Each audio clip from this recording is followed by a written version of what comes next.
आज शनिवार का दिन है, जिस दिन अपन इस दरिद्रता से मिलने के लिए पीपल के पेड़ के नीचे आए हैं। हिंदू धर्म में ये दिन पीपल के वृक्ष के लिए पूजनीय होगा। जो भी शनिवार के दिन पीपल के वृक्ष की पूजन करेगा, दूध चढ़ाएगा या मिष्ठान का भोग लगाएगा, लक्ष्मी और नारायण उसके घर में प्रवेश कर जाएगा। लक्ष्मी और नारायण उसके घर में प्रवेश करेगा। इसलिए नियम बनाया। कौन से दिन का? शनिवार। लक्ष्मी जी बोली, नारायण आपने तो एक दिन का वार लिख दिया। शंकर जी ने 7 वार बनाए हैं, रविवार, सोमवार, मंगल, बुध, गुरु, शुक्र और शनि। ये शिव जी ने बनाए। अब एक दिन आपने अपना बना लिया, बाकी के दिन अगर कोई इस पीपल के वृक्ष के नीचे आएगा और यहां तो दरिद्रता बैठी है, तो उसका क्या होगा? भगवान नारायण बोले, सुन दरिद्रता, तेरे से एक विनती है, अगर कोई भी मनुष्य इस पीपल के पेड़ के नीचे अगर 7 दिन में आता है और उसके हाथ में अगर कोई सामग्री होती है, तो तू उसके घर में प्रवेश नहीं करेगी। नियम है पीपल के वृक्ष का, या तो पानी का लोटा लेकर जाओ, कुंकू का चोपड़ा लेकर जाओ, शक्कर लेकर जाओ, या पेड़ के नीचे चींटी को डालने के लिए आटा ले जाओ, पर खाली हाथ पीपल के वृक्ष के नीचे कभी मत जाओ, कभी नहीं। खाली हाथ जाओगे तो दरिद्रता तुम्हारे घर में प्रवेश करेगी। दरिद्रता उठकर खड़ी होकर बोली, नारायण तुमने अपनी मनमानी करी है, एक दिन मुझे भी मेरा चाहिए। भगवान ने कहा, बोल कौन सा दिन चाहिए? दरिद्रता कहती है, रविवार के दिन इस पीपल के वृक्ष के नीचे मैं दिन भर नृत्य करूं, इसमें रहूं, और जो यहां आए रविवार को मैं उसके घर में प्रवेश करूं। भगवान ने कहा, ठीक है। दरिद्रता, रविवार का दिन एक ऐसा दिन रहेगा जिस दिन तू इस पीपल के वृक्ष के नीचे नृत्य करेगी, और जो आएगा इस पीपल के वृक्ष के नीचे तो उसके साथ प्रवेश करेगी। मैंने तुझे वर दिया। इसलिए हमारे यहाँ केवल पीपल का वृक्ष अगर दीवार में भी लग जाता है ना, किसी की फैक्ट्री की दीवार में, किसी के घर की दीवार में पीपल का वृक्ष अगर लग जाता है, पीपल का पौधा लग जाता है, उसको कितना भी तोड़ लो वो वापिस लग जाएगा। फिर तोड़ोगे फिर लग जाएगा। अगर पीपल के पौधे को तोड़ना है तो केवल रविवार का दिन एक नींबू, एक मिर्ची और बमूल का कांटा, ये 3 चीजें रखने के बाद में आधे घंटे बाद रविवार के दिन पीपल के पेड़ को उखाड़ कर फेंक दो। दूसरी बार कभी पीपल दीवार में लगता ही नहीं, कभी नहीं लग सकता। केवल एक रविवार का, केवल एक संडे, इतवार का। घर में दीवानों पर अगर पीपल लग भी गया है, इसलिए पीपल के वृक्ष को उखाड़ने का, अगर घर में पीपल लगा हुआ है या पीपल का पौधा हमारे घर में लग गया, उसको उतारना, निकालना, लगाना, तो पीपल के वृक्ष को अगर निकाला जाता है तो रविवार के दिन, और अगर पीपल के वृक्ष को कहीं लगाया जाता है तो सोमवार के दिन या मंगलवार के दिन, बुधवार के दिन, इन दिनों में लगा सकते पीपल के वृक्ष कहीं लगाना। शनिवार का दिन एक ऐसा दिन होता है जिस दिन पीपल के वृक्ष को कहीं जाकर लगाया नहीं जाता, क्योंकि शनिवार के दिन पीपल के वृक्ष के नीचे लक्ष्मी रहती है। हम अपने हाथों से अगर पीपल का वृक्ष किसी दूसरी जगह पर शनिवार को रोपित करते हैं तो हमारे घर की लक्ष्मी अपने घर से छिन्न होकर चली जाती है। इसलिए शनिवार के दिन पीपल लगाया नहीं जाता, किसी के घर जाकर उसको वापस पलटा नहीं जाता। लग गया उसको। महाराज, अब दूसरा मुनि पहुंचे दुर्वासा जी के पास। प्रभु, मेरी धर्म पत्नी को कहां रखूं, आप बताओ। वो तो जहां यज्ञ होता है, अनुष्ठान होता है, दान होता है, पुण्य होता है, सत्कर्म होता है, वहां जाने को तैयार नहीं। अब करूं क्या? भगवान ने बोला, एक काम करो। दुर्वासा जी बोले, जिसके यहां रात्रि में बर्तन झूठे पड़े रहते हो, उसके घर में इस दरिद्रता को लेकर तुम प्रवेश कर जाना। जिसके यहां रात्रि में बर्तन झूठे पड़े हो, वहां लेकर प्रवेश कर जाओ। दूसरी जगह दुर्वासा जी बोले, जो स्त्री घर में दोपहर के समय पर सो रही हो, उसके घर में इसको लेकर प्रवेश कर जाइए। जो स्त्री दोपहर के समय में घर पर सो रही हो, इस दरिद्रता को लेकर प्रवेश कर जाइए। तीसरा, जिसके यहां पर दरवाजे पर कांटे वाले पौधे लगे हों, उस घर में इस दरिद्रता को लेकर प्रवेश कर जाइए। दरिद्रता, कितनी सुंदर बात कही है। दाता और विधाता कौन कौन? दाता और विधाता, लक्ष्मी और दरिद्रता के सगे भाई हैं। कौन कौन? दाता और विधाता। दाता को फिटकरी प्रिय है, विधाता को नमक प्रिय है। ये दोनों हमेशा लक्ष्मी को और दरिद्रता को दोनों को समझाते थे, दोनों में प्रेम बढ़ाते थे। आज भी हिंदू धर्म की रीति है, यहां तो ठीक है, जिसके यहां पर भी अगर थोड़ी सी भी परेशानी होती है, थोड़ा सा क्लेश होता है, अशांति होती है, लक्ष्मी नहीं टिक रही हो, काम नहीं बन रहे हो, बहुत प्रयास करा जा रहा हो और हमारा कार्य नहीं होता, तो क्या करते हैं? फिटकरी और नमक को पानी में डाल देते हैं और घर में पोछा लगा देते हैं। आप लोगों ने आजकल फेसबुक पे भी पढ़ा होगा, व्हाट्सएप पे भी पढ़ा होगा। तो क्यों लिखा उसमें? उसका कारण ही केवल होता है कि दाता और विधाता की प्रियता उसमें। माता ख्याति के जो 4 बच्चे हुए, इसमें जो 2 लड़के हैं, दाता और विधाता, उसकी प्रियता उसकी पूर्णता उसमें। अब दुर्वासा जी बोले अपनी धर्म पत्नी को वहां लेकर, जहां कांटेदार पौधे लगे हों वहां पर लेकर प्रवेश कर जाइए। कांटेदार पौधों में उस दरिद्रता का निवास हो गया। कितना विचित्र कथा यहां वर्णन करी है। श्रीमद् भागवत के अंतर्गत जो वर्णन किया कि मृत्यु निश्चित है, जन्म निश्चित है और परण विवाह निश्चित है। कब, कितनी तारीख को, कहां, किसके साथ होना है। दरिद्रता विवाह करना चाहती थी नारायण से, पर दरिद्रता का विवाह हुआ दुस्साह मुनि से। ये निश्चितता है और निश्चितता में कोई टाल नहीं सकता। कितने लोग होंगे जो आने की तैयारी में होंगे। कईयों के मन में होगा मैं भी जाऊंगा जगन्नाथ जी, मैं भी जाऊंगी जगन्नाथ जी, मैं भी जाऊंगी, मैं भी जाऊंगी। उनकी टिकट तक हो गई, पर जगन्नाथ से संबंध अच्छे नहीं थे। कथा में, तीर्थ में, आप होटल में तो कोई भी जा सकता है, कहीं एंजॉय करने कोई भी जा सकता है, पर तीर्थ वही जाता है जिसके संबंध मेरे जगन्नाथ से प्रिय होते हैं, जिसके संबंध, जिसकी प्रियता हो। आप तैयारी, वो कहते हैं ना, सारी की सारी तैयारी, वो पूरी तैयारी कर ली, सब साज सज गए।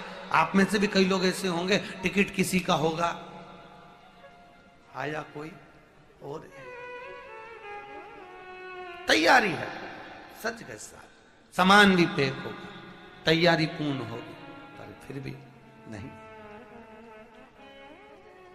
नहीं जा सकते। प्रयास करने के बाद भी नहीं जा पा रहे। क्यों? भगवान देखो कितनी सुंदर बात कही, जिसको मनुष्य चुनता है वो संसद में जाकर बैठता है, और जिसको मेरा जगन्नाथ चुनता है वो सत्संग में जाकर बैठता है। वो सत्संग में पहुंच, मनुष्य चुनता तो संसद में बैठता, पर जगन्नाथ जिसको चुने, भगवान जिसको चुने, वो सत्संग में जाकर बैठता है, भगवान की भक्ति के अंतर्गत।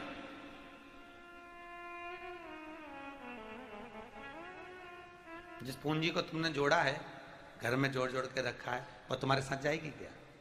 अरे अच्छी दम से बोलो, नहीं जाएगी, यहीं रह जाएगी। पर उसी पूंजी का पुण्य बना लिया जाए तो वो साथ जाएगा कि नहीं जाएगा? जाएगा। ये जो जजमान बन के बैठे हैं अशोक जी सोनी, बड़े किस्मत वाले हो साहब आप, और जो भी इस कथा में आए हो, इस कथा के हिस्सेदार बने हो, आगे रहकर तुमने जो सहयोग किया है, जो मनोरथी बने हैं अलग अलग दिन के, आपकी किस्मत का बखान तो स्वयं शेषनाग भी नहीं कर सकता।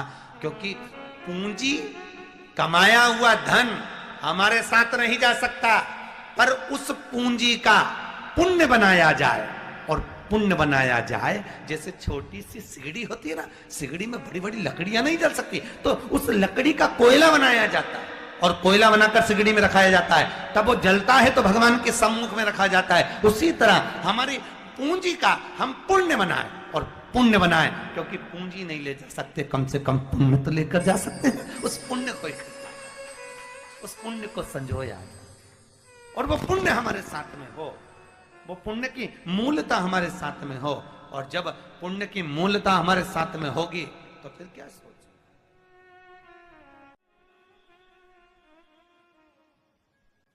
कमाया, बहुत सारा कमाया, आखिरी में सब यहीं छूट गया। किसके लिए कमाया? हम तो पुरुषों से भी कहते हैं तुम दिन रात मेहनत करते हो। अभी मुंबई गए थे, कथा करी बसई में, उसके पहले माहेश्वरी समाज ने कथा करवाई अंधेरी में, माहेश्वरी भवन में। हम उनसे एक ही बात पूछते हैं, हम कई बार पूछते हैं, ये कमाया किसके लिए कमाया कि सुख से 2 रोटी तक नहीं खा पाओ। सवेरे 8 बजे से लगो, रात के 10-10 बजे तक दौड़ भाग करते रहो। किसके लिए? पूरी जिंदगी ऐसी निकल। ना पत्नी ने कहा, कितनी सुंदर बात कही है, भोजन की थाली में किए हुए झूठे हाथ पानी से धोकर साफ किए जा सकते हैं। कैसे? जम के बोलिए, पानी से। पर कमाने में झूठे किए हुए हाथ पानी से नहीं, सत्संग से साफ किए जा सकते हैं। केवल सत्संग। भोजन के झूठे हाथ पानी से साफ हो जाएंगे, पर जो कमाई करी है अपन ने परिवार को आगे बढ़ाने के लिए, पत्नी और बच्चों के लिए, कुटुंब और कबीले के लिए, नाम और शोहरत के लिए जो कमाई करी, कई बार झूठ भी बोला, कपट भी करा, छल भी करा, बेईमानी भी करी, प्रपंच भी करा, वो जो हाथ झूठे हुए हैं उन हाथ को साफ करने के लिए सत्संग में जाना जरूरी है। क्योंकि सत्संग में पहुंचोगे तब जाकर वो हाथ साफ हो पाएंगे। सत्संग पानी से, भजन चित्त। ये महेश्वरी संगठन ने, अगर महेश संगठन ने, चप्पल बाजार हैदराबाद के संगठन ने अगर नियम लिया है कि 4 धाम में कथा करा रहे हैं, तो इसमें इनकी पुण्यता है, इनके पूर्वजों की पुण्यता है। और जो मनोरथी बनकर बैठ रहे हैं, यजमान बनकर बैठ रहे हैं, इन यजमानों के पूर्वजों की पुण्यता है। और जितने लोग इस कथा में जुड़कर आ रहे हैं उनके पूर्वजों की पुण्यता है। सबसे ज्यादा विचार करना, जब हम अच्छा काम करते हैं तो हमारे पापा हमारे कंधे पर हाथ रखकर कहते हैं तूने बहुत अच्छा करा। जब हम कोई अच्छा कार्य करते हैं, तीर्थ में जाकर कथा भागवत स्मरण करते हैं, तो स्वयं नारायण हमारे पूर्वजों की पीठ थपथपाते हैं कि तेरे बच्चे ने अच्छा काम किया है, बहुत अच्छा कर। और महाराज संगठन तो अच्छा है, पर हम तो कहेंगे अगर कोई व्यक्ति अगर आगे बढ़ेगा तो इंजन के सारे डब्बों को खींचने के लिए इंजन को अपना मुंह काला तो करवाना जरूर। कई लोग ऐसे होंगे जो ट्रेन में नहीं बैठना चाहेंगे, कई लोग, पर इंजन का काम है कोई कुछ भी कहे, आग लगे बस्ती में अपन रहो मस्ती में, अपने को तो आनंद लेना है, तार आनंद लेना।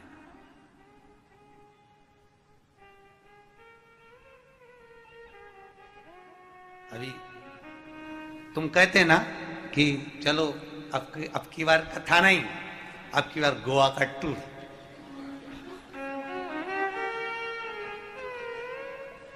महाराज ये बूढ़े लोगों का तो नहीं कहता हूं, बुजुर्गों का तो नहीं कहूंगा, पर अभी जितने आए हो ना तुम 200-400 500 इस टिकने तैयार होकर पहुंचते हो। पर सत्संग सुहाए तो जीवन तर जाए, अपना भी, साथ वालों का भी, और जो परिवार के लोग आए हैं उनका भी, और हमारे पितरों का भी जीवन सार्थक हो जाए। सार्थक क्या मिलता है? भागवत कथा करवाने से प्राप्ति किस चीज की होती है? भागवत कथा करवाने से क्या मिलता है? धन खर्च हो रहा है, हमें क्या मिला? हमें किस चीज की पुण्यता मिली? हमें किस चीज का फल मिला? उसी तरह जैसे श्राद्ध में भोजन कराने पर कौवे को भोजन दिया जाता है, तो उससे तुम्हें क्या मिला? कौवा कौन सा तुम्हारा रिश्तेदार जो तुम कौवे को खाना खिलाओ? कौवा कौन सा रिश्तेदार जो छत पर भोजन दिया जाए? पर तुम्हें मालूम है कि पितरों के देवता आर्यमा कौवे पर बैठते हैं, और आर्यमा कौवे पर बैठकर हमारे घर के पितरों को लेकर 16 श्राद्ध में बाहर निकलते हैं 16 दिन के लिए, और हमारी छत पर आकर हमारे पितरों को छोड़ते हैं। वो कौवे पर बैठकर पितरों के देव आर्यमा हमारे पूर्वजों को हमारी छत पर छोड़ते हैं, और जब वापिस जाते हैं 16 दिन बाद, तो कौवा उनको लेकर वापिस जाता है, क्योंकि कौवे के देवता आर्यमा पितरों के देवता आर्यमा कौवे पर बैठते हैं, और कौवा जब वापिस जाता है हमारी छत पर पड़े हुए भोजन को अपनी चोंच में भर कर लेकर जाता है, और जब साल भर हमारे पितरों को भूख लगती है तो कौवा अपनी चोंच में से निकाल कर देता चले जाता है, ले खाओ, ले खाओ। पितरों के वस्त्र कौन से हैं? कौन से कपड़े पहनते पितर? सफेद। पितरों का देवता आर्यमा कौन से वस्त्र पहनता है? श्वेत। बैठता काय पर है? अरे बोलो जम के, कौवा कैसा है? ये तो तुमने आज देखा इसलिए बोल रहे हो काला। कौवा काला था क्या? नहीं था। दुनिया का सबसे सुंदर पक्षी था कौवा, जिसको मोर निश्चित करा ये गलत है। दुनिया का सबसे सुंदर पक्षी कौवा था, सबसे सुंदर मीठा बोलने वाला, श्रेष्ठ। दिखने में बगुले और हंस भी उसके आगे फीके थे।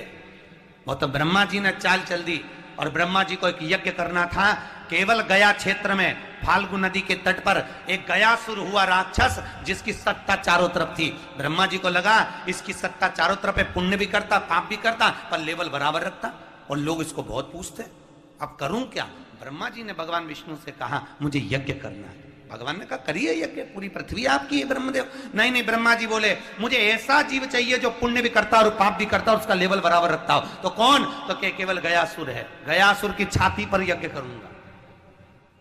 भगवान विष्णु ने गयासुर को बुलाकर कहा गया तुम थोड़ी देर सो जाओ, तुम्हारी छाती पर यज्ञ करना है। ब्रह्मा जी करेंगे। भगवान गयासुर ने सोचा अगर देवताओं के हित के लिए मुझे सुला रहे हैं तो कोई दिक्कत नहीं, मैं सो जाता हूं। गयासुर सो गए। अब इतने में ब्राह्मणों ने, संतों ने कहा ब्रह्मा जी यज्ञ करने के लिए यज्ञ की शाला को लीपना पड़ेगा, पोतना पड़ेगा, लीपन करना पड़ता है। अब क्या करें? अगर पृथ्वी पर यज्ञ होता तो गाय के गोबर से लीपा जाता, पर गयासुर की छाती पर यज्ञ करना है तो ये अमृत से लीपना जरूरी है। अमृत कहां से लाए? तो कहा कौवे को बुलाया जाए, सबसे सुंदर पक्षी। कौवे को भेजा, जाइए कौवे देवता। उस समय कौवा एकदम श्वेत था, एकदम सफेद। जाइए अमृत देख कर आइए, हमें लीपन करना।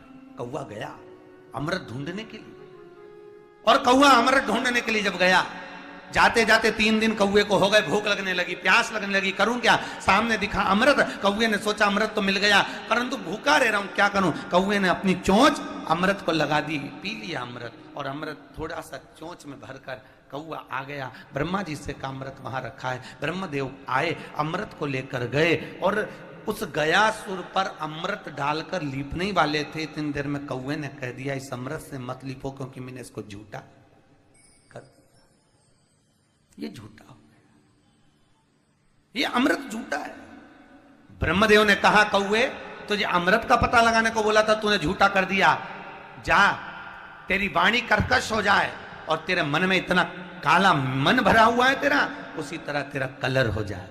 कौवा काला हो गया, वाणी कर्कश हो गई, और गयासुर को उसी अमृत से लीप कर उस पे यज्ञ किया, यज्ञ करा। तो ब्रह्मा जी ने नारायण से कहा इसको उठने मत देना। भगवान ने अपना चरण रख दिया, गयासुर को उठने नहीं दिया। गयासुर ने कहा भले मत उठने दो, पर इस भूमि पर जो भी यज्ञ करेगा, दान करेगा, पुण्य करेगा, पिंड दान करेगा, तर्पण करेगा, उसके पूर्वजों को प्राप्त होगा, ऐसा आशीर्वाद दे दो। भगवान ने गयासुर की इस भूमि को गया क्षेत्र बना दिया।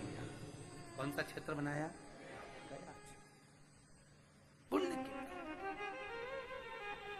तो पक्षी उस कौवे पर जो आर्यमा बैठ रहे हैं, वो कौवा इतना सुंदर था क्योंकि पितरों के देवता श्वेत वस्त्र पहनते, इसलिए कौवा भी कैसा था, श्वेत, उस पर बैठे धारण कर गए महाराज।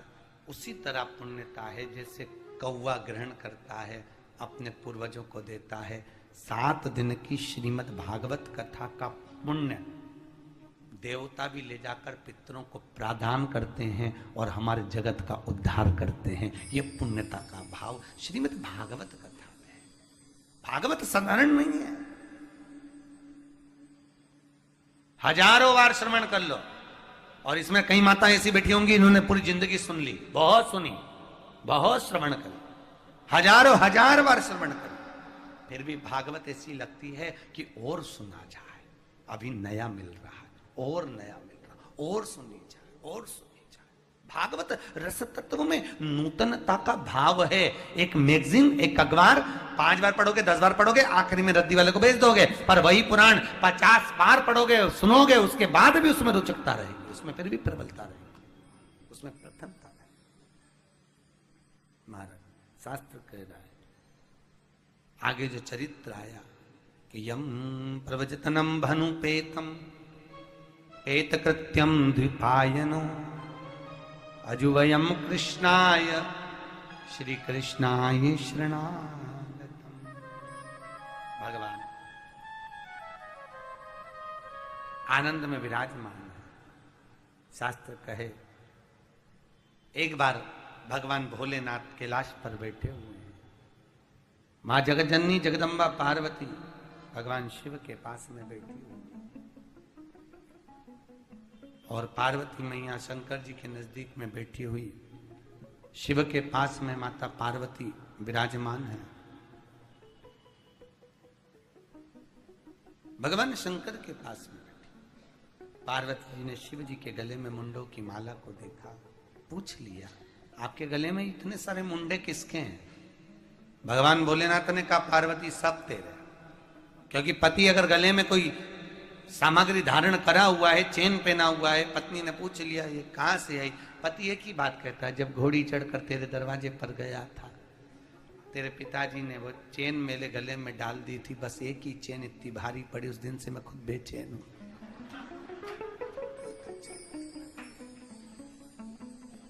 बहुत बार बस वो एक चेन जैसे ही सगाई की या शादी की गले में आती है ना, रात को 12-12 1-1 बजे तक मोबाइल पे लगे रहे, दिन भर लगे रहे, खुद बेचारा बेचैन रहे, माँ बाप भी कहें बेटा चैन से सो जा, चैन से सो जा। चैन इतनी भारी रहे, भले वो पतली रहे, भले वो पतली है और भारी बहुत है भाई चैन।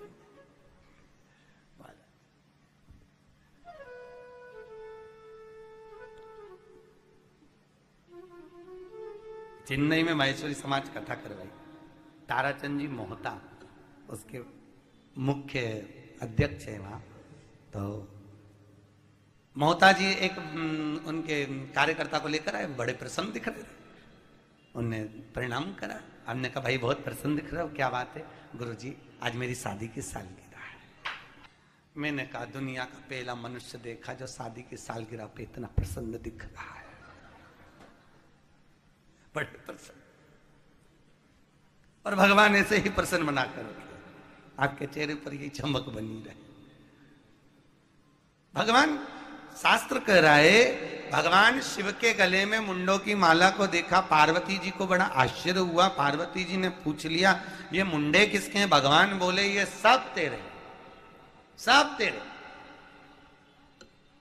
तो पार्वती जी बोली इतने सारे मुंडे मेरे? हाँ। भगवान बोले हाँ तेरे। तो गिन ले। 51 मुंडे शिव जी के गले में थे, क्योंकि पार्वती का जो जन्म है वो 52वें नंबर का, 52 नंबर का। पार्वती इससे पहले 51 बार जन्म ले चुकी थी, 51 बार जन्म ले ली। अच्छा, दुनिया के लोग शंकर जी को कहते हैं गंजेड़ी है, भंगेड़ी है, भांग पीता है, गांजा पीता है। अपनी समाज में अगर कोई लड़का बदनाम हो जाए तो उसकी शादी होती है क्या? अरे बोलो तो सही, नहीं होगी। अगर कोई लड़का समाज के अंतर्गत बदनाम हो जाए, ये तो गांजा पिए, ये तो अफीम पिए, ये तो नशा करे, तो लोग उसकी शादी नहीं होने दें। दुनिया के लोग कह रहे हैं ऐसा, पर शंकर भगवान को लोग कहे गंजेड़ी है, भंगेड़ी है। पर एक विचार कर कर देखो, एक बार सोच कर देखो, अगर शंकर जी गंजेड़ी भंगेड़ी होते तो उनकी एक नहीं होती, यहां तो 52 हो गई। कितनी शादी हुई? 52। सोचने वाली बात है। कितनी भगवत भजन का, स्मरण चित्त चिदानंद वृत्ति का सुख ही आनंद देने महाराज। अब भगवान भोलेनाथ, पार्वती जी बोली मैं गिनना चाहती, गिन लिया। 51 मुंडे शिव जी के गले में थे। पार्वती जी बोली प्रभु 51 मुंडे। भगवान बोले तू 51 बार जाप सुखी है। पार्वती जी बोली इसमें एक आध मुंडा तो तुम्हारा भी होगा। बाबा भोलेनाथ जी ने पूछा वो क्यों? पार्वती बोली 51 बार मैं गई हूं तो एक आध बार तो तुम भी निपटे हो पक्का है। भगवान बोले नहीं नहीं नहीं नहीं, मेरे प्राण नहीं छूटते पार्वती, मैं अमर हूं, अजर अमर। भगवान, पार्वती जी बोली तो ऐसी कौन सी बूटी खा रखी तुमने जो अजर अमर हो गए? भगवान भोलेनाथ बोले मैंने अमर कथा सुन रखी। अमर कथा? हाँ। पार्वती जी बोली मैं भी सुनूंगी। भगवान बोले हर बार तेरे को ये प्रयास करता हूं कि कथा सुनवा दूं, हर बार तेरे को तीर्थ में लेकर जाता हूं कि कथा सुन लेगी, पर मैं क्या करूं, कथा सुनने के लिए लेके जाता हूं पर तेरा चित्त कथा में नहीं लगता। परिवार, नाते, रिश्ते, कुटुंब, कबीले, हमारा निवेदन है बहुत ध्यान से सुनना। जितने दिन जगन्नाथपुरी में रहो परिवार को कम याद करना। संतों ने रिसर्च करा है कि घर में जितनी सास होन है वो सब नरक जा रही हैं और बहुएं सब बैकुंठ जा रही हैं। बहुएं सब बैकुंठ। तो पूछा गया संतों से ऐसा कैसा रिसर्च कर दिया तुमने? सास कथा में जाती है और तुम उसको बैकुंठ भेजने की जगह नरक भेज रहे हो, और बहुएं तो कथा में जाती नहीं है और उनको नरक भेजना था तो स्वर्ग भेज रहे हो। ये कहां का तरीका है? संतों ने कहा बहू घर पे रहती है, कोई भी पूछने आता है मम्मी कहां गई? जगन्नाथपुरी गई है कथा सुनने के लिए। सीहोर वाले महाराज आए हैं और महेश संगठन लेकर गया है, हमारे रिश्तेदार का बहुत सारे, खूब अच्छा आनंद आ रहा है, खूब कथा चल रही है, खूब रसतत्व है, खूब आनंद है, आज कथा का पहला दिन है। अब बहू कथा ही कथा की बात कर रही है और सास यहाँ बैठी बैठी ना जाने क्या कर रही होगी वो। भगवान, ये टाइम तो मेरे बच्चे का स्कूल से आने का है पर आज तो छुट्टी होगी, छुट्टी पड़। माँ कथा में बैठ के घर याद कर रही और घर की बहू कथा याद कर रही। अब तुम बताओ कौन कहां जाएगा? तुम बताओ। जो कथा में आया है अगर उसका चित्त कथा में है तो बैकुंठ उसके लिए है, पर अगर कथा में आने के बाद भी मन नहीं लगा, चित्त नहीं लगा, वृत्ति नहीं लगी तो फिर जाने से कौन सा फायदा? पुरुषोत्तम जी माहेश्वर इंदौर वालों ने कथा करवाई बद्रीनाथ। कथा करने गए, माताएं कथा सुनती और आधी से ज्यादा धूप में बैठ के बात करती रहती फोन पे। बेटा 3 दिन में धूप निकली है, 3 दिन में धूप।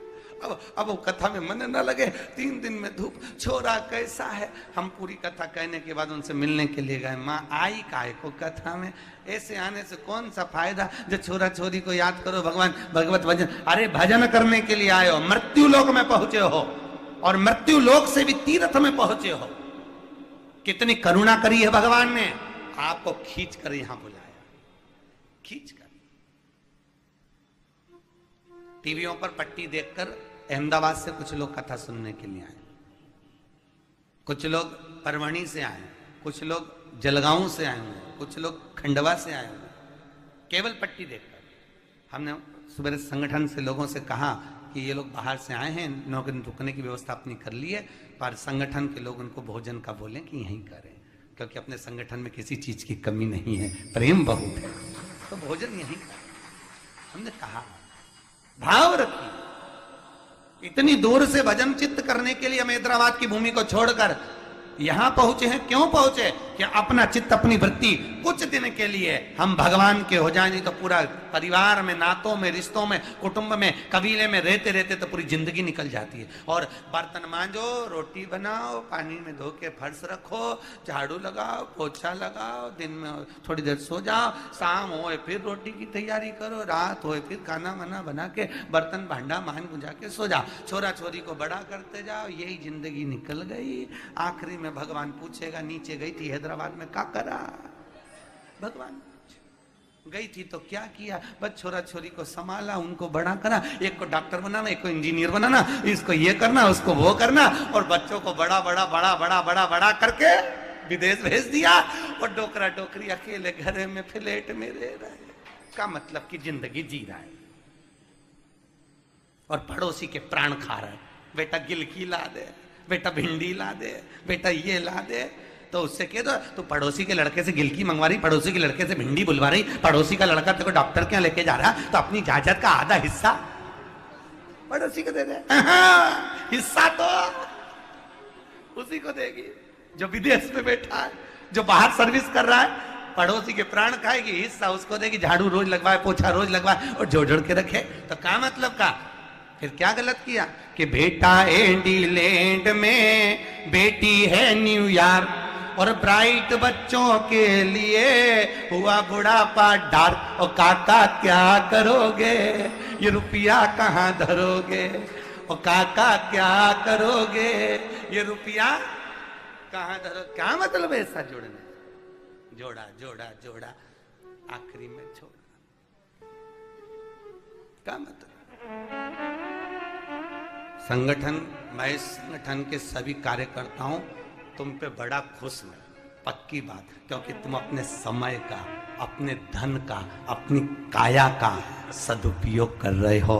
आज अपनी जिंदगी को अलमस्त जी रहे हो। अलमस्त।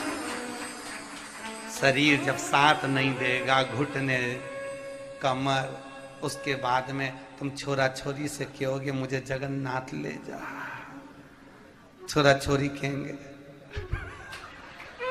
राधे नहीं नहीं, बंधु वो भी बहुत कड़ा के धारा है, तुम्हारी न्यू है वो, भले तुम घुटना दिखा रहे हो, उससे कोई फर्क नहीं पड़ रहा है। राधे राधे भले कह दो, वो मालूम है ऊपर क्यों बैठे हैं, तुम भले घुटना दिखाओ। उनका कारण है वो आगे से पीछे तक देखते रहते हैं कौन क्या गड़बड़ कर रहा है। जय जय श्री भगवत। चित्त में अपनी वृत्ति को, इस मन को लगाना, समय के अनुसार भगवत भजन कर, स्मरण कर, कहकर महाराज शिव कथा कह रही। यहां भागवत में सुभद्रा श्रीमद् भागवत कथा के रसास्वादन में वर्णन किया गया। शास्त्र कह रहा है, शंकर जी कह रहे हैं मुझे, मैंने अमर कथा तुझे भी सुनवाई पर तेरा मन नहीं लगा, अब की बार सुना दो प्रभु। भगवान ले गए और लेकर गुफा में बैठ गए। भगवान शंकर ने 3 बार ताली बजाई, सब जीव भाग गए। शंकर भगवान ने पार्वती से पूछा कथा कौन सी सुनेगी? एक कथा वो होती है जिसमें वक्ता कहे, श्रोता अपने कानों से सुनता जाए, और एक कथा वो होती है जिसमें वक्ता कहे, श्रोता हुंकारा भरते चले जाए। पार्वती जी बोली, प्रभु इतने दिनों से तुम्हारा मुंह देख रहे, कोई फायदा नहीं हुआ है, तो एक काम करिए, आप कथा कहिए, मैं हुंकारा भर दूंगी। पहले के समय में ऐसी कथा होती थी, मंदिर मंदिर में बहुत कथा होती थी। आज के जमाने में लोग पूछते हैं गुरुजी, पहले तो साल में केवल भादों के महीने में कथा होती थी, आजकल तो हर कभी कथा ही कथा, एक कथा पूरी नहीं हो, दूसरी पूरी नहीं हो, तीसरी पूरी नहीं हो, चौथी, इतनी कथा क्यों हो रही है? हमने कहा भैया पहले के समय में देखो, सतयुग में भी दुकान अच्छी चलती थी, त्रेता में भी अच्छी चलती थी, द्वापर में भी माल खूब बिकता था भगवान के भजन का, पर कलयुग में जब माल अच्छे से नहीं बिक रहा, इसलिए सेल लगाई गई है। सेल लगा, जब माल नहीं बिके तो फिर सेल लगा। अब तुम्हारी मर्जी है, तुम जहां जाकर इस सेल में से माल खरीद लो। आप जगन्नाथ में आकर माल खरीद रहे हो, कोई हैदराबाद में माल खरीद रहा होगा, कोई कहीं बैठकर, ये आपके ऊपर है, अपनी अपनी चॉइस है। कोई शिव पुराण, कोई राम कथा, कोई विष्णु पुराण, कोई अग्नि पुराण, कोई जो पुराण मन में आता वो श्रवण करते। ये अपना मन है, अपना भाव है, आप क्या ग्रहण करना चाहिए। तो सेल लगी है कि राम नाम को हाट भरायो, हाट मतलब बजा कि राम नाम को हाट भरायो, घर जाने की बाट। धीरे धीरे चलो रे भैया, मारा गुरु देखे बाट, ऐसो कोई नहीं रे। कुछ कर्म अपने जीवन में ऐसा कर कर जाओ। शिव कथा के अंतर्गत भागवत के तात्विक सुख में शंकर की कथा को लिया गया। शंकर विश्वास है। कुछ कर्म ऐसा करना कि भगवान की भक्ति का मूल। एक राजा अपने वजीर के साथ में, अपने सैनिक के साथों में रोज रूप बदल कर घूमने जाता था। प्रतिदिन व्यवस्थाएं देखता, घूमता।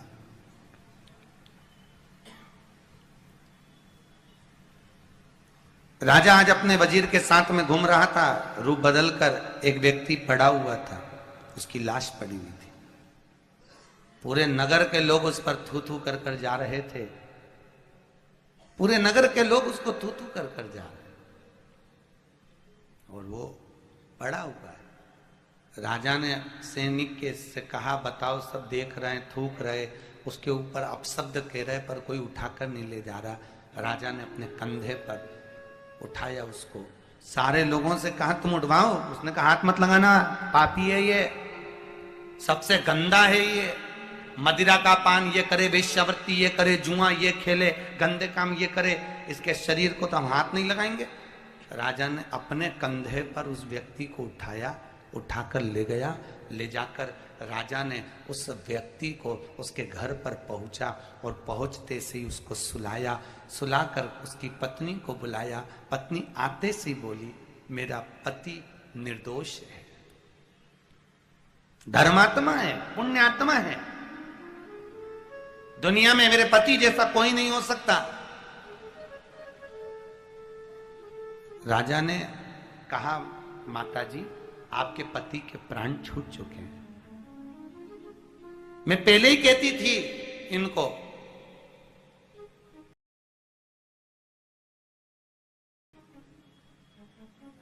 बहुत निर्दोष है ये, धर्मात्मा है मेरा पति, पर दुनिया के लोग तो इसको गालियां दे रहे हैं, अपशब्द कह रहे हैं, और आप कह रहे हो कि धर्मात्मा।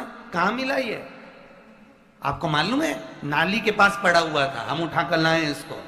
धर्मपत्नी कहती है, भले नाली के पास मिला, पर मैं जानती हूं मेरा पति धर्मात्मा था। मैं इसको हमेशा कहती थी कि तुम क्यों उस शराब की दुकान पर जाते हो, दारू की दुकान पर जाते हो।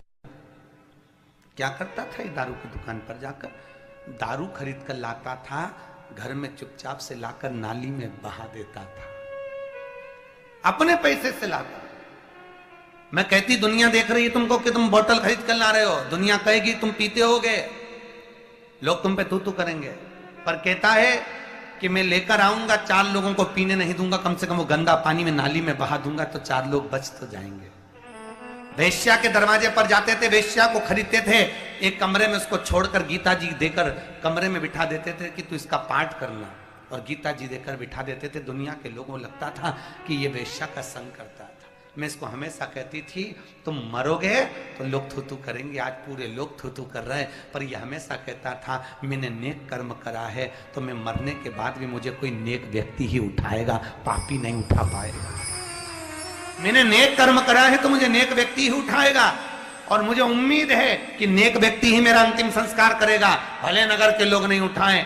पर उसने कर्म ऐसा करा था, राजा की आंख में आंसू आ गए। राजा ने कहा, बिल्कुल सत्य कहा, इसको उठाने वाला कोई नेक ही होगा, इसका अंतिम संस्कार मैं स्वयं करूंगा। राजा ने अपने राजभवन में ले जाकर चंदन की लकड़ी से अंतिम संस्कार करा कि ऐसा जीव नहीं मिलेगा। सत्कर्म करना कोई करता है दिखावा कर कर, कोई करता है भीतर से। शंकर करें, ए जगदम्बा, मैंने तुमको अमर कथा सुनाने के लिए बिठाया, तुम कथा सुनने के लिए बैठी हो, तुम कौन सी कथा सुनोगी? हुंकारा सुन भरोगी कि आंखों से देखोगी? जगदम्बा कहती है, मैं हुंकारा भरूंगी। हुंकारा भरने की कथा कहना प्रारंभ करी। शंकर जी कथा करे, पार्वती हुंकारा भरती जा रही। पार्वती जी हुंकारा भरते भरते भरते भरते समय बीत गया। 10वें स्कंद पर जब मां जगत जननी पहुंच गए भगवान शिव, पार्वती जी के नैनों में निंद्रा समाहित हो गई। महाराज सो गई, आंखों में निंद्रा सो गई। कथा में दो अवश्य आते हैं, एक निंद्रा देवी, एक नारद जी। कौन कौन? नारद और निंद्रा। निंद्रा देवी आई कथा में और किसी की आंखों में आके बैठ गई तो सोती हुई दिख जाए तो समझ लो आ गई, देवी पहुंच गई। और नारद, तो नारद को पहचानने का सबसे सुंदर तरीका है, क्योंकि नारद को श्राप लगा था कि तू एक जगह नहीं बैठ सकता। तो जो व्यक्ति बार बार जाए फिर आए, फिर जाए फिर आए, समझ जाना उसमें नारद भरा गया है। उसमें नारद बैठ नहीं सकता। तो नारद जी को इधर उधर आके तो बैठेंगे नहीं, नारद जी भी किसी के भीतर ही जाकर बैठेंगे, तो पहचान में आ जाना चाहिए है। तुम्हें भी कोई व्यक्ति बार बार आता जाता दिखे तो सिर पे पल्लू लेके उसका पांव पड़ लेना, बा नारद भरा गया, गजब करा। अच्छा देवऋषि। अब निंद्रा देवी आंखों में समाहित हो गई, जगदम्बा को नींद आ गई। कथा चल रही है। आपको कथा में अभी कहा था कि कथा में पहुंचना एक अलग बात है, पर कथा में पहुंचकर सत्संग श्रवण करना, कथा श्रवण करना और जीवन में उतारना ये अलग बात है। पहुंच जाओ वो अपनी जगह। अब पार्वती जी, भगवान शिव कथा कह रहे हैं, पार्वती जी हुंकारा भरते भरते बंद सी हो गई। तोते का बच्चा कोटर में बैठा हुआ था, उसने सोचा मैंने इतनी कथा सुनी है, थोड़ी और सुन। हुंकारा वो भर रहा है। अच्छा, कई लोगों के मन में प्रश्न आ जाता है, अमरनाथ जी का फोटो देखो तो उस फोटो में कबूतर दिखते हैं 2, और आप कह रहे हो कि अमरनाथ जी की गुफा में तोते के बच्चे ने कथा सुनी, तो तोते के बच्चे का फोटो होना चाहिए, फिर कबूतर का फोटो क्यों है? शास्त्र कहता है हिंदू धर्म को भ्रष्ट करने के लिए जो दुराचारी लोग हैं उन्होंने कबूतर फिट कर दिया, क्योंकि हिंदू धर्म में सारे पक्षियों को पालने की अनुमति है, केवल कबूतर को छोड़कर।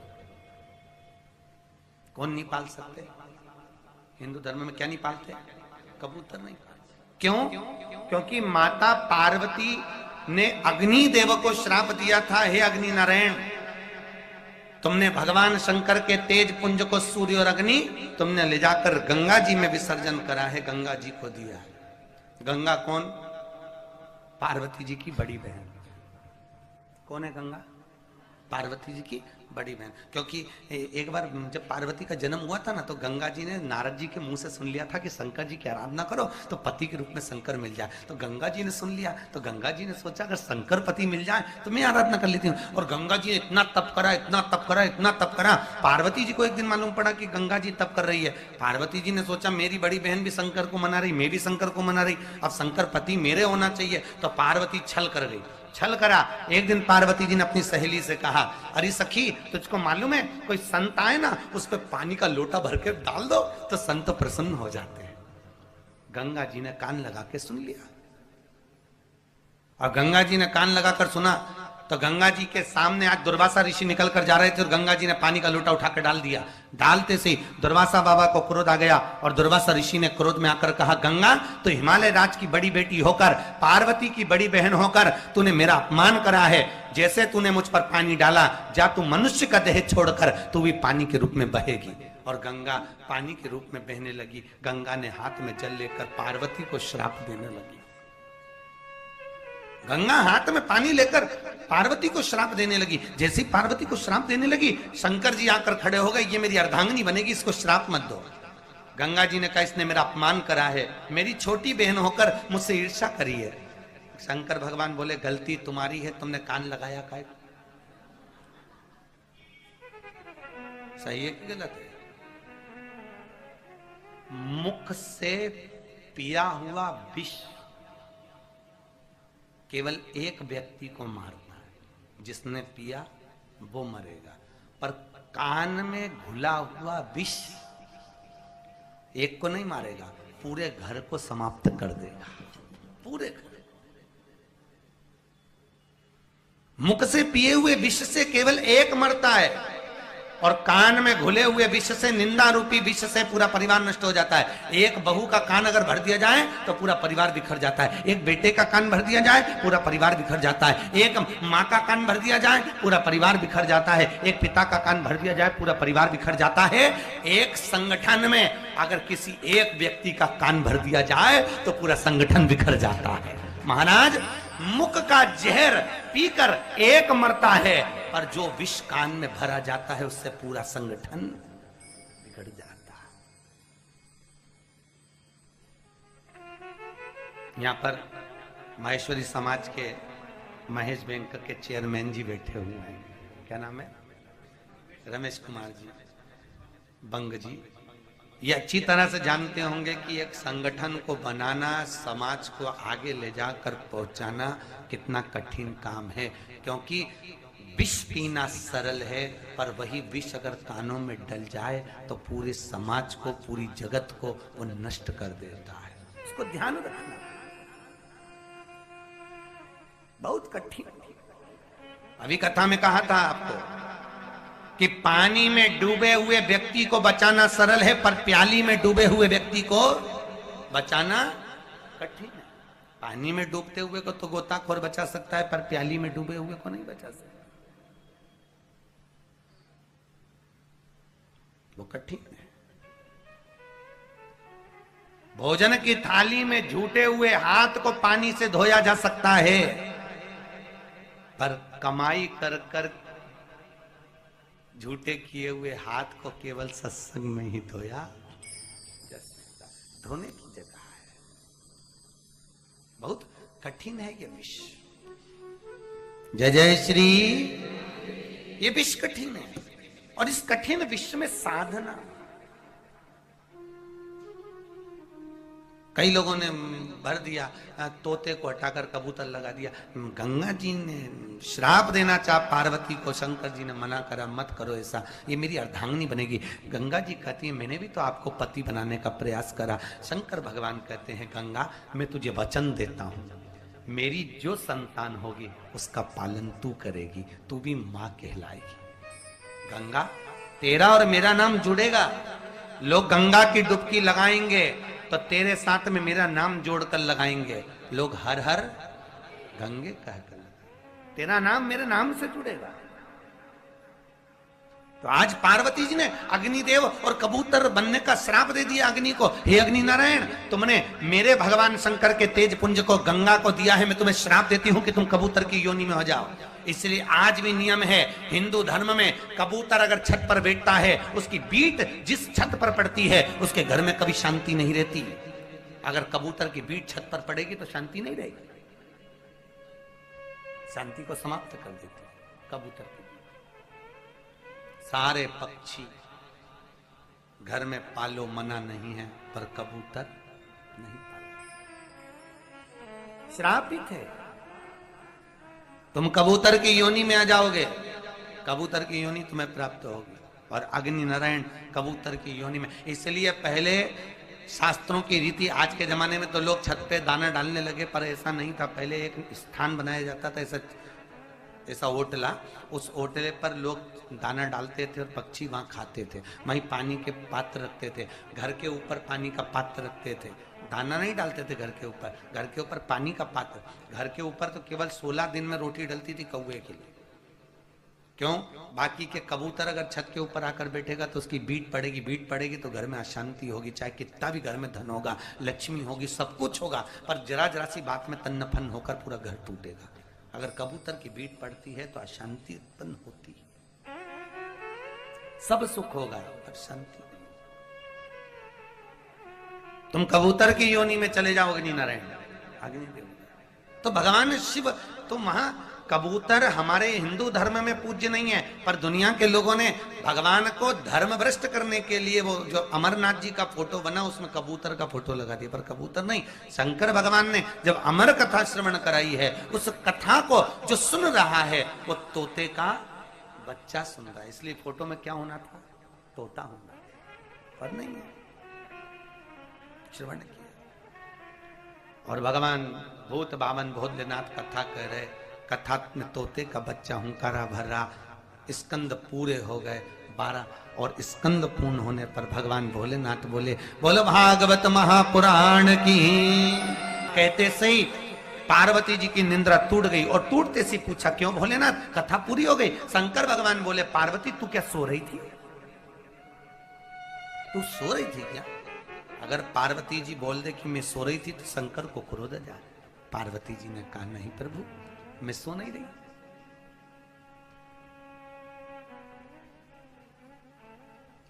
तो सोई नहीं है? नहीं। कथा पूरी सुनी? हाँ। कहां तक सुनी? पार्वती जी बोली, प्रथम स्कंद सुना, द्वितीय स्कंद सुना, तृतीय सुना, चतुर्थ सुना, सब सुना। 10वां स्कंद तक सुना, पर 10वें स्कंद में जो जैसे ही छठा अध्याय प्रारंभ हुआ, मेरा मन गोपी का रूप धरकर वृंदावन चले गया। भगवान मन में सोचे, फिर कथा सुनी कहां? ये तो उसी में कहीं हो गया, गई जगन्नाथपुरी थी और घर हैदराबाद में लगा हुआ। चित्त तेरा मन का लगा हैदराबाद में, तो सुहाया क्या?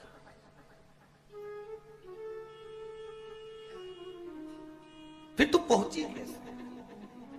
अगर तूने ओंकारा नहीं भरा तो ओंकारा किसने भरा? शंकर जी का ध्यान गया कोटर पर। कोटर में एक तोते का बच्चा था, वो उड़ा, भागा, शिव जी उसके पीछे भागे उसको मारने के लिए। तोता का बच्चा भागते भागते व्यास जी महाराज के आश्रम में पहुंच गया, जहां पर व्यास जी महाराज की धर्मपत्नी बीठिका छत पर खड़ी होकर बाल बा रही थी। और बाल संवारते संवारते बीठिका को आ गई जमाई। तोते के बच्चे ने सोचा कहां छुपूं, और बीठिका को जैसी जमाई आई, तोते का बच्चा मुख में प्रवेश कर गया, बीठिका के गर्भ में जाकर बैठ गया। व्यास जी की पत्नी के गर्भ में बैठा। शंकर भगवान ने देख लिया। अब भोलेनाथ जी ने देखा और देखते से सोचे, बताओ ये तो गर्भ में जाकर बैठ गया। वेद व्यास जी ने आकर शंकर भगवान को प्रणाम करा। भोलेनाथ जी आइए, कैसे आए? शंकर भगवान बोले, तुम्हारी पत्नी हमारी दुश्मन है। वेद व्यास जी बोले, पत्नी हमारी दुश्मन तुम्हारी? ये कहां की रीति है भाई? जिसकी पत्नी उसकी दुश्मन हो सकती है, पर पत्नी दूसरे की दुश्मन क्यों होगी? हमारी पत्नी तुम्हारी दुश्मन कैसे? शंकर भगवान बोले, हम अमर कथा सुना रहे थे पार्वती को, इस तोते के बच्चे ने सुन ली। वो तोते का बच्चा तुम्हारी धर्म पत्नी के गर्भ में जाकर बैठ गया, उसको मारने के लिए तुम्हारी पत्नी को मारना पड़ेगा। इतने में वेद व्यास जी बोले, वो तोते के बच्चे ने अगर अमर कथा सुनी तो वो तो हो गया अमर, तो वो अब कोई मरने वाला है? शंकर भगवान बोले, हम चले, हमें नारायण याद कर रहे। शंकर भगवान चले गए कैलाश पे। बीठिका के गर्भ में तोते का बच्चा। नारी का गर्भ महीना रहता है 9 महीने का, गर्भ धारण करती है 10 महीने का, 11 महीना 12 महीना नारी निकाल ले गए। पर बीठिका का गर्भ था 6 साल का। कितने साल? 6 वर्ष। बीठिका के गर्भ में संतान 6 वर्ष की। वेद व्यास जी ने अपने पत्नी के गर्भ की स्तुति करी कि पुत्रेति तन्मय तनया तनो विनीतुस्तवम श्री कृष्णाय शरणागतम, श्री कृष्णाय शरणागतम। महाराज, मैं आपको पुत्र रूप में जानना चाहता हूं। आप हो कौन जो मेरी पत्नी के गर्भ में बैठे हुए हो? जरा प्रविष्ट होइए। पत्नी के गर्भ से तोते के बच्चे को कहते हैं शुक। व्यास जी की पत्नी के गर्भ से जन्मा, इसलिए कहलाया देव। दोनों को मिला दो तो हो गया सुखदेव। सुखदेव जी महाराज प्रकट हो गए। देवताओं ने पुष्पों की वृष्टि कर दी, चारों तरफ सुख समाहित हो गया। बोले सुखदेव जी महाराज की। सुखदेव जी महाराज प्रकट हो गए। प्रकट होते से सुखदेव जी महाराज 7 वर्ष की आयु धारण कर कर वन को जाने लगे। इतने में वेद व्यास जी ने रोक लिया। रुक, कहा जा रहा है? पिताजी, मैं वन में जा रहा हूं, मुझे घर के प्रपंच में नहीं पढ़ना, मुझे संत बनना, साधु बनना, जोगी बनना, मैं आपके गृहस्थी नहीं बन सकता। इतने में तुरंत वेद व्यास जी ने कहा, सबसे बड़ा आश्रम होता है, जम के बोल दो, गृहस्थ। संत बनना सरल है, साधु बनना सरल है, तपस्वी बनना सरल है, साधक बनना सरल है, गंगा के घाट पर अकेले बैठकर तप करना सरल है, अकेले जगन्नाथपुरी में जाकर भजन करना, अरे बोलते जाओ, सरल है। किसी घाट पर बैठकर तप करना अकेले सरल है, पर परिवार में रहकर, कुटुंब में रहकर, रिश्तेदारों में रहकर एक माला तो जप कर बताओ, सबसे कठिन काम है। क्या? परिवार में रहकर भजन कर, बहुत कठिन। सवेरे सवेरे पूजन करने बैठी, आधा सामान पूजन का तो छोरा उठा के ले गई, पोता ही ले।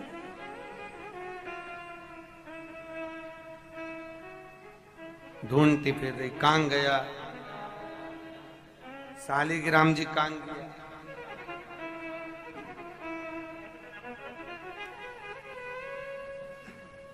सब चांदी की गट्टी रखी थी मैंने, यहाँ कटोरी भी नहीं है, कटोरी में प्रसाद था, मिश्री रखी थी, सब गायब। पाठ करती जाए, जय हनुमान ज्ञान गुण सागर, जागर राम दूत अतुलित बलरामांजनी पुत्र पवन सुत नामा, महावीर विक्रम बजरंगी कुमति निवार सुमत केसरी, कंचन बरन विराज सुबेश कानन कुंडल कुंचित केसा, हाथ वज्र और ध्वजा विराजे। जरा देख के तो आजा, उसके पास में तो नहीं, छोरा लेके भग गया, जरा देख के। फिर चालू हो गई जय हनुमान ज्ञान गुण सागर। हनुमान जी भी सोच रहे, 5 बार बोल लिए, मेरे को दूसरे के घर जाना है, जल्दी इसे सपाट से निपटा दे, मैं जाऊं दूसरे के। फिर चालू, फिर बंद, बटन चिपकना। और ये बार बार भगवान की चालीसा पढ़े और ऊपर बैठा बैठा भगवान बड़ा खुश हो, कितनी जोरदार। सोच के बैठी थी आज पूजन जल्दी कर लूंगी, सोच के बैठी थी, पर भगवान ने सोचा ऐसे कैसे छोड़ दूंगा, पूरी दिन भर में एक बार तो तू मेरे सामने बैठती है, इसलिए आज तेरे को सब पकड़ के रखूंगा कि आधा सामान गायब कर दूंगा। ले बैठी है और ढूंढती रह रही है, गया सामान गया। भगवान का आज सवेरे सवेरे हमने बच्चों से कहा, विजय से, हमने कहा विजय जगन्नाथ जी वहां दूर हैं, कल दर्शन करिए, आज सुबह तो जा ही नहीं पाए, बड़ी आफत हो गई है, तो भगवान जगदीश के दर्शन करने जावे, तो जैसे सवेरे से शोभा यात्रा चालू हो गई। 8:30 बजे का टाइम था, 9 बजे चालू हुई, माता ऐसी मस्ती में नाचती नाचती आराम से 1:30 बजे तक। मंजीरा ढोलक भी ऐसा मिला राम, पर तुम भी गजब के निकले राम, तुम भी गजब के निकले, तुमको प्रणाम। उसका स्वर हमको नहीं मालूम पड़ा, पर तुम फिर भी नाच रहे थे। अच्छे जानकार हो तुम, पर ये तो पक्का हो गया है, हमारे बड़े जानकार। हमें संपट नहीं पड़ा, पर तुम्हें पड़ गया।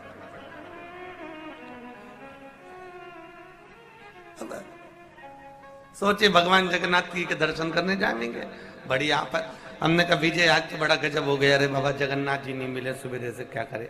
ये उसी में काल हो गया, तुलसीदास जी एक बार जगदीश आ गए और तुलसीदास जी जगन्नाथपुरी में आए, और जगन्नाथपुरी में आकर तुलसीदास जी मंदिर के अंदर, उन्होंने बहुत नाम सुना था, जगन भगवान यहाँ बैठे, राम जी यहाँ बैठे, राम जी यहाँ बैठे, तो जगन्नाथ जी आ गए। जगन्नाथ जी आए तो मंदिर के अंदर गए, जगन्नाथ जी को देखा तो तुलसीदास जी को आधा टेंशन हो गया, ये तो मेरे राम है ही नहीं, राम जी की इतने बड़ी आंख है ही नहीं, अब इनकी तो आंख इतनी बड़ी बड़ी और मेरे राम के तो नयन बड़े सजल, अब करूं क्या। तुलसीदास जी बाहर आकर एक चबूतरे पे बैठ गए। अब भूखे रहे तुलसीदास, अब जगन्नाथपुरी में आकर कोई भूखा रही है, कहां की बात। जगन्नाथपुरी में आकर तुलसीदास जी जब भूखे रहे, भगवान बड़ी कृपालु थे, तो तुरंत मेरे जगदीश मंदिर से बाहर निकलकर छोटे से बच्चे का रूप रखकर उनके पास पहुंच गए। बाबा लो ये प्रसाद।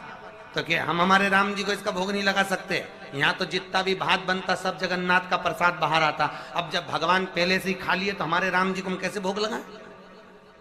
जो प्रसाद बाहर आता है वो जगदीश के सामने से आता है। अब भगवान अगर पा लिया तो उसका हम राम जी को भोग कैसे लगा? हमारे राम जी को हम भोग नहीं लगा सकते। ले आओ बाबा, ये प्रसाद तो जगन्नाथ ने भेजा है, तो जगन्नाथ का भोग है ये तो नहीं। यहाँ तो दुनिया जगन्नाथ का भात और जगत पसारे, तुम तो ले नहीं नहीं हम नहीं ले।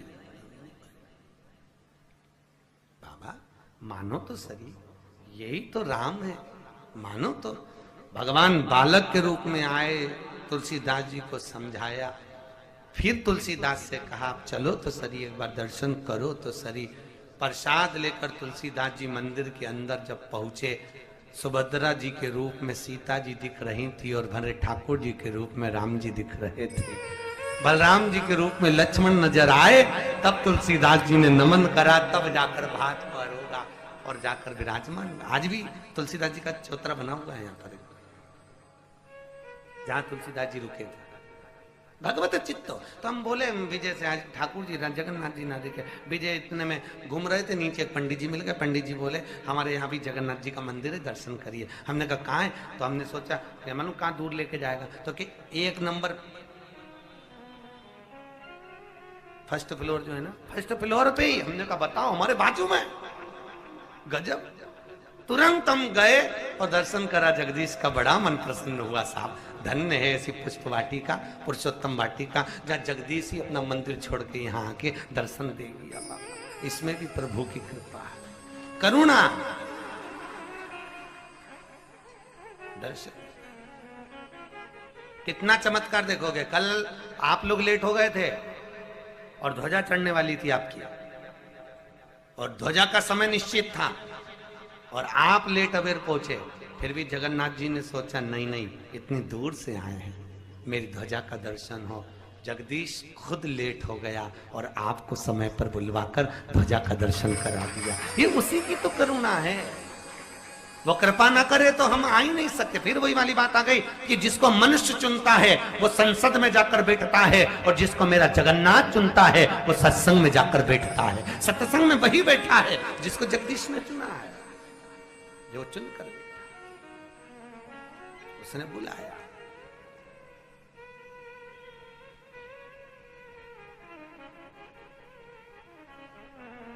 और सत्संग मूल है, इसीलिए शास्त्र कहता है मैं विवाह नहीं करूंगा।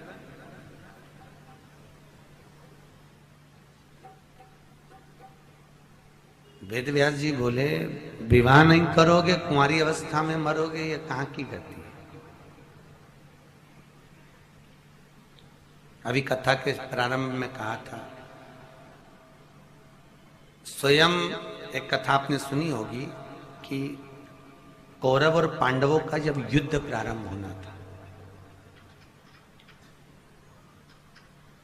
तो युद्ध की भूमि को प्रसन्न करने के लिए, चंडी को प्रसन्न करने के लिए नियम था कि जो से 2 सेना में जो युद्ध होता था, एक एक सेना में से एक एक व्यक्ति की बलि दी जाती थी, चंडी को प्रसन्न करने के लिए, युद्ध की भूमि को प्रसन्न करने के लिए।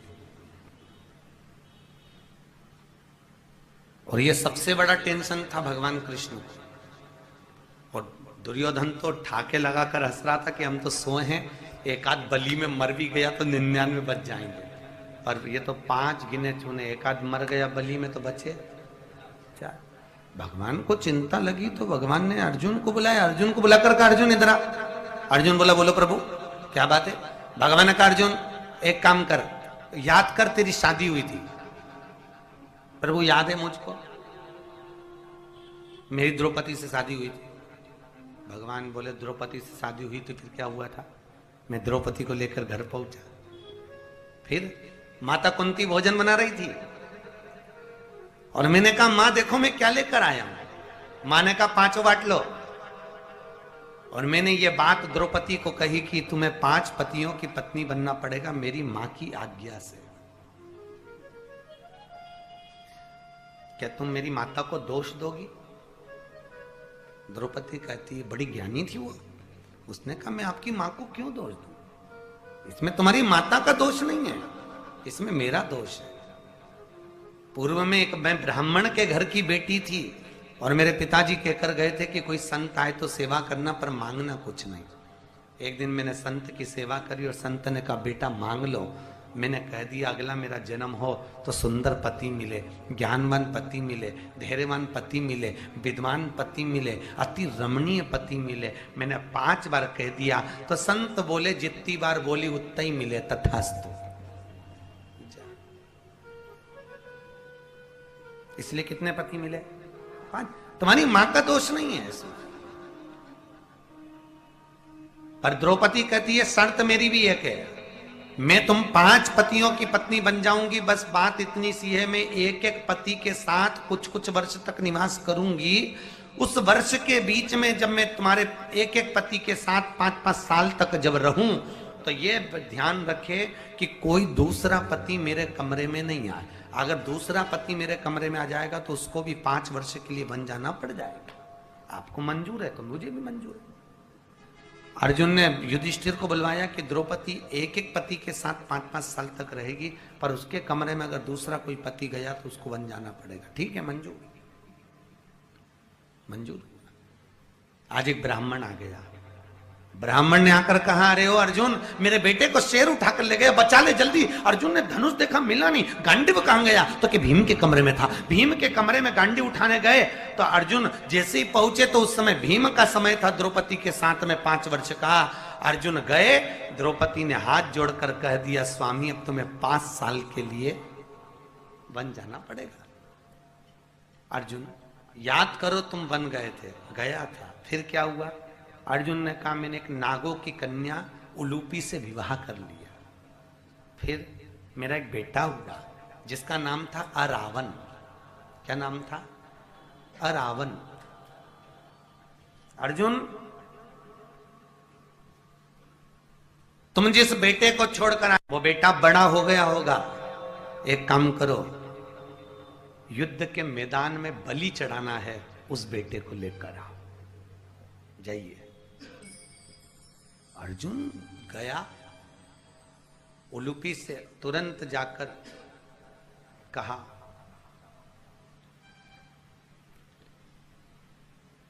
युद्ध हो रहा है कौरव और पांडवों का। तो आरावन बड़ा हो गया था, उसने कहा, पिताजी मैं चलता हूं, आपको विजय दिलवाऊंगा, आपके लिए प्राण देने को तैयार बैठा हूं, चलो मुझे लेकर। उलूपी की यहां से आरावन को लेकर आ गए, भगवान कृष्ण के साथ में बैठे हुए थे। रावण ने कहा, आप चिंता मत करो पिताजी, मैं सारी सेना को मार गिराऊंगा, आपको विजय दिलवा दूंगा, मैं आपके लिए प्राण देने को तैयार बैठा हूं। इतने में भगवान कृष्ण ने कहा, रावण हमें तेरे प्राण ही चाहिए। युद्ध की भूमि को प्रसन्न करने के लिए दोनों सेना में से एक एक व्यक्ति को देना पड़ता है परिवार के। कौरव अपने भाई को दे रहा है, पांडवों में से मैं भाई को नहीं दे सकता, इसलिए तुम्हारी बलि चाहिए। रावण ने कहा, दादाजी मैं बलि देने को तो तैयार हूं, पर मैंने सुना है कुंवारी अवस्था में मरो तो प्रेत की योनि मिलती है, मैं शादी कर कर मरना चाहता हूं, मेरा विवाह कर दीजिए, मैं कुंवारा नहीं मरूंगा, मेरी शादी कर दो। भगवान को चिंता लगी, अर्जुन से कहा, अर्जुन पूरे हस्तिनापुर में ढूंढो, कोई लड़की मिल जाए तो। अच्छा तुम बताओ, ऐसा कौन बाप होगा जो एक रात के लिए अपनी लड़की को बिहाएगा? है कोई ऐसा? कोई नहीं। कौन अपनी लड़की को विधवा देखना चाहेगा? कोई लड़की नहीं देने को तैयार। भगवान को चिंता लग गई, और भगवान कृष्ण को चिंता लगी तो भगवान कृष्ण को याद आ गए शंकर भगवान के शब्द कि जब भगवान ब्रह्मा जी ने सृष्टि की रचना करी थी, भगवान ने अर्धनारीश्वर स्वरूप का दर्शन कराया था। ब्रह्मा जी से कहा था आधे पुरुष आधे स्त्री बना दो, ब्रह्मा जी ने भेले कर कर बना दिए तो किन्नर बन गए थे। उन किन्नरों को देखकर भगवान नारायण हंस दिए थे। तो शंकर जी ने कहा था, नारायण तुम किन्नरों पर हंसे हो, तुम्हें भी पृथ्वी पर जाकर किन्नर का रूप लेना पड़ेगा। आज भगवान कृष्ण को याद आ गया कि शंकर का वचन पूरा करना है और इसका विवाह करना है, तो एक रात्रि के लिए मैं इससे विवाह कर लेता हूं। भगवान कृष्ण ने किन्नर का रूप रखा और नारायण किन्नर का रूप रखकर उस आरामन से विवाह करे। आरामन से विवाह करा, सुबह आरामन की बलि चढ़ गई, भगवान विलाप करते रहे। इसलिए हिंदू धर्म में आज भी किन्नर का विवाह होता है। एक रात्रि का विवाह घड़े से किया जाता है जिसका नाम आरावन रहता है। क्या नाम रहता है? आरावन। इसलिए किन्नरों के गले में मंगल सूत्र होता है, मांग भरी होती है, पांव में बिछुड़ी होती है। इनका पति कौन? तो उनसे पूछोगे नहीं बताएंगे, पर शास्त्र कहता है उन किन्नरों का पति एक रात का आरावन रहता है। कौन पति बना? आरावन। भगवान बनना पड़ा, भगवान भी किन्नर बना। स्वरूप बना, मैं कुंवारा नहीं मरना चाहता। तो भगवान वेदव्यास जी ने भी तो ये कहा कि तुम कुंवारे न मरिए, एक काम करिए, जाइए पहले विवाह कर लीजिए। विवाह करना जरूरी है। तो महाराज विवाह नहीं करूंगा जब तक कोई गुरु नहीं मिलता। तो भगवान वेदव्यास जी ने कहा पहले गुरु मंत्र लीजिए। सुखदेव जी बोले मेरा कौन गुरु होगा, मैं तो खुद गुरु। ये अभिमान है, ये अभिमतता। एक बार देवऋषि नारद भगवान नारायण के पास पहुंच गए। श्रीमन नारायण श्रीमन नारायण श्रीमन नारायण करते आए, लक्ष्मी जी से मिले, नारायण से मिले। जैसे नारद जी गए, भगवान विष्णु ने लक्ष्मी जी से कहा, लक्ष्मी इधर आओ, जल्दी से गाय का गोबर बुलवाओ, जहां नारद जी बैठे थे वहां लीप दो, जल्दी लीपो, जल्दी लीपो। इतने में नारद जी वापिस आ गए। सुनते से नारद जी ने कहा, हम इतने बड़े पापी हैं क्या जो हमारे जाने के बाद तुम गोबर से लीप रहे हो? भगवान विष्णु बोले, नारद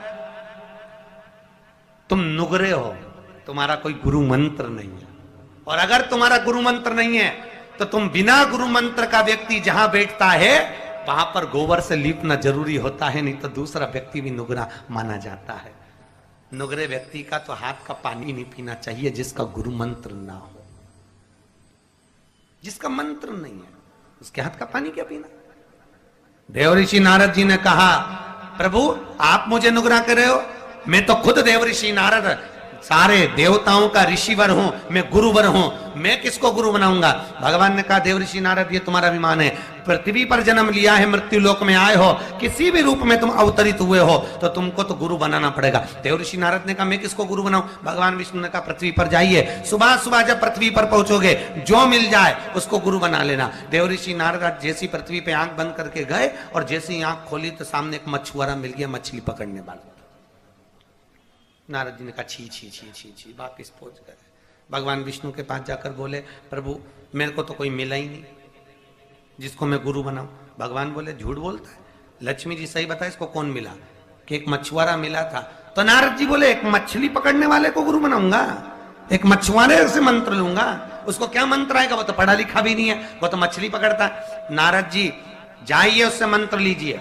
नारद जी ने जाकर मछली पकड़ने वाले से मंत्र लिया। अब मछली पकड़ने वाला कौन सा मंत्र दिया? जो मछली पकड़ने का होगा वही दिया होगा, मछली पकड़ने वाले। अब गुरु मंत्र तो किसी का बोल नहीं सकते। नारद जी को मंत्र मिल गया। नारद जी भगवान विष्णु के पास में आ गए, प्रभु वह मछली पकड़ने वाले से मंत्र दिलवा दिया, ऐसा मंत्र दिया कि मैं बता भी नहीं सकती। अच्छा, गुरु मंत्र बता भी नहीं सकते।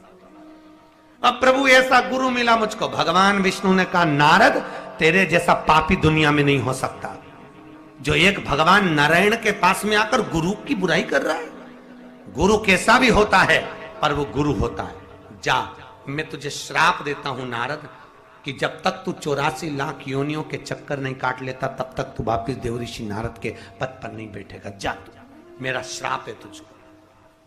नारद जी रोते रोते लक्ष्मी जी के पास गए, मेरा क्या होगा? लक्ष्मी जी बोली, अब जिससे गुरु मंत्र लिया उसी के पास जा, जा उसके पास। नारद जी दौड़ते दौड़ते सीधे मछुआरे के पास पहुंच गए। मछुआरा बैठा हुआ था, तार बुन रहा था। अब काय के लिए आया?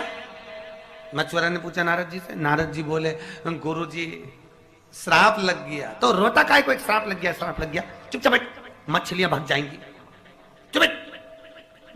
नारद जी ठोड़ी पे हाथ रख कर बैठे थोड़ी देर तक। फिर नारद जी को देखकर मछुआरे को दया आई, इधर आ, क्या हुआ? मेरे को श्राप मिला है 84 लाख योनियों के चक्कर काटना, तब जाकर तुझे मुक्ति मिलेगी, तब जाकर तू देवऋषि नारद के पद पर वापस बैठेगा। तो इतने में मछली को पकड़ने वाला मछुआरा बोला, उसमें कौन सी बड़ी बात है, जा 84 लाख योनियों के फोटो खींच के ला, यहां लाइन से जमा दे, एक बार चक्कर काट ले और चले जा। चक्कर काट जा। नारद जी ने फोटो खींच के रखे, उसके चक्कर काटे, वापिस गए। भगवान विष्णु ने पूछा, नारद तू इतनी जल्दी कैसे आ गया देवऋषि नारद के पद पे? ब्रह्मा जी को बुलाया, ब्रह्मदेव इसको तो श्राप लगा तो 84 लाख योनियों के चक्कर काटेगा तब ऊपर आएगा। ब्रह्मा जी बोले, इसका गुरु बड़ा चतुर था, उसने 84 लाख योनियों के फोटो खिंचवा के रख दिए और फोटो खिंचवा के रख के उसके चक्कर खिलवा दिए। भगवान विष्णु ने कहा, देख ले नारद, गुरु कैसा भी हो पर अपने चेले को तार ही देता है। ये देख, मछुआरे ने तार दिया। गुरु गुरु होता है, भले वो कैसा भी।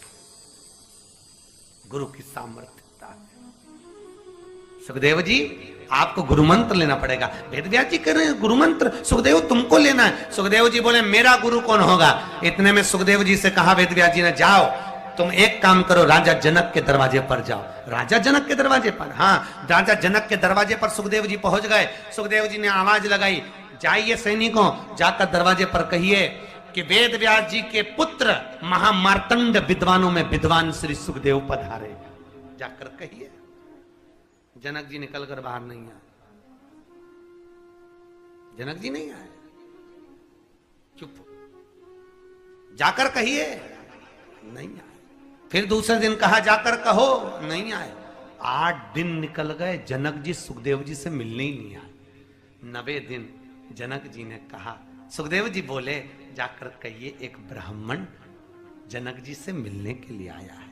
तब जनक जी दौड़कर बाहर आए, आकर कहा आइए महाराज जी बैठिए।